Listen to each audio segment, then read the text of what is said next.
নমস্কাৰ বন্ধুসকল, য়াংষ্টাৰ পল্ট্ৰি লাভৰ সকলোকে স্বাগতম। মই আছোঁ মৰিগাঁৱত। নিপুল ডিংকাৰ ছেট এটা ছাপ্লাই দিছিলোঁ আৰু ছেটিংছৰ কাম আমাৰ টেকনিচিয়ানে লগাই আছে। আৰু এইবিলাক বড়ো খেতি লগাইছে মৰিগাঁৱত, আপোনালোকে দেখা পাইছে। আৰু প্ৰাকৃতিক পৰিৱেশটো আপোনালোকক দেখাই দিছোঁ। আগলৈ এইবিলাক পাহাৰ দেখা পাইছে আপোনালোকে। মৰিগাঁৱত আছোঁ মই। এইবিলাক চব বড়ো খেতি লগাইছে। বড়ো খেতি এইবিলাক সজাল আহি গ'ল। এতিয়া ফাৰ্মখনৰ পৰিৱেশো আপোনালোকক দেখামগৈ।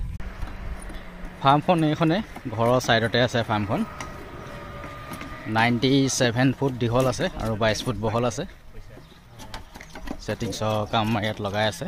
যোৱাকালিৰ পৰা আমাৰ টেকনিচিয়ানে কাম লগাই আছে। আজি ৰাতিলৈকে হ'বলৈ শেষ কৰি দিবলৈও আছে। ফিটিংছৰ কাম লগাই আছেগৈ। কমপ্লিট হোৱাগৈ নাই, 50% কাম হৈছে বুলিয়ে ক'ব পাৰি। আৰু পল্ট্ৰি ইকুইপমেণ্ট লাগিলে আপোনালোকে কণ্টেক্ট কৰিব পাৰিব। মোৰ নাম্বাৰটো স্ক্ৰীণত দি দিছোঁ, 8723025005। গোটেই অল আছাম আমাৰ ছাপ্লাই দি থাকোঁ। আপোনালোকে বুকিং কৰিব লাগিব প্ৰথমতে, আৰু বুকিং কৰাৰ পিছত আমি 3 দিন বা 2 দিনত মাল ডিছপাছ কৰি দিওঁ গোটেই অল আছাম। এইবিলাক ফিটিংছৰ কাম চলি আছে। আজি যিহেতু শেষ কৰি দিব, ৰাতি 10টামান বজালৈকে শেষ কৰি দিব। যিহেতু আৰু বহুতকেইখন ফাৰ্মৰ কাম কৰিব আছে। এতিয়াও 6-7খন ফাৰ্মৰ মানে বুকিংছ লাগি আছে মানে। সেইটো কাৰণে কামবিলাক দ্ৰুতগতিত কৰিবলগীয়া হৈছে। আৰু প্ৰত্যেকজন ফাৰ্মাৰে মানে সোনকালে বুকিং কৰাই পেলাই মানে ফাৰ্মখন সোনকালে ইনষ্টলেশ্যন কৰাই পেলাই তেখেতলোকে মানে পোৱালি ল'বৰ কাৰণে চাই আছে। সেইটো কাৰণে আমাৰ কামো গতি বেগত চলাই আছোঁ। আৰু আপোনালোকে ফাৰ্মৰ সকলোবোৰ ইকুইপমেণ্ট পাব।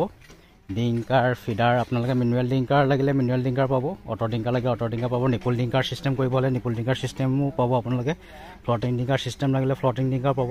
আৰু ওপৰৰ যোনটো লং লাষ্টিং হেভি ডিউটি যোনটো পাল নেক্সৰ, সেইটো আপোনালোকে পাব। নেক্সৰ পালটো লৈ ল'লে হেভি ডিউটি যোনটো পাল আহিছে য়েল্ল' কালাৰ, সেইটো আপোনাৰ 8 বছৰ প্লাছ লাষ্টিং হয়। আৰু চিলপলিনত লাগিলে চিলপলিনো পাব। চিলপলিনো 8 বছৰ প্লাছ আপোনাৰ লাষ্টিং কৰে। যোনটো অৰিজিনেল কোৱালিটিটো মাল আপোনালোকৰ কথা কৈছোঁ। ফাৰ্ষ্ট কপি, ছেকেণ্ড কপি এনেকৈ কোৱালিটি থাকে।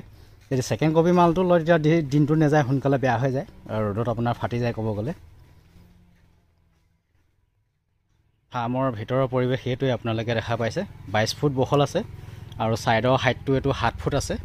মাজৰ চেণ্টাৰটো বেছি নাই ক'ব গ'লে, 12.5 ফুট আছে ফাৰ্মখন। মানে মাজৰ চেণ্টাৰটো 14 ফুট প্লাছ হ'লে ভাল হয়। গৰমকালি গৰমটো কম হয়। আৰু ছাইডতো 8 ফুট হ'ব লাগে, তেতিয়া ভাল হয় ক'ব গ'লে। আৰু অসমৰ আমাৰ ৱেডাৰটো ক'ব গ'লে দিনক দিনে মানে টেম্পাৰেচাৰটো বাঢ়ি গৈ আছে। প্ৰত্যেক বছৰে মানে ক'ব গ'লে 2-3 ডিগ্ৰীকৈ টেম্পাৰেচাৰটো বাঢ়ি গৈ আছে। সেইটো কাৰণে মানে ফাৰ্মৰ ছাইডৰ হাইটটো বনাব হ'লে 8 ফুট বনাব লাগে। আৰু মাজৰ চেণ্টাৰটো 14.5 ফুট, এইটো হাইট হ'লে ভাল হয়। আৰু ওপৰত আপোনালোকে টকোপাত দি বনাব পাৰে বা ধান খেৰ দিব পাৰে। তাৰ ওপৰত আপোনালোকে পালটো লগাই দিলেই হৈ গ'ল। লাষ্টিংটো কৰিব বেছি দিন আপোনালোকক জনাই দিছোঁ মই, অৰিজিনেল কোৱালিটি পাল ল'লে। আৰু চেনেলটো আপোনালোকে যদি ছাবস্ক্ৰাইব কৰা নাই ছাবস্ক্ৰাইব কৰি ল'ব।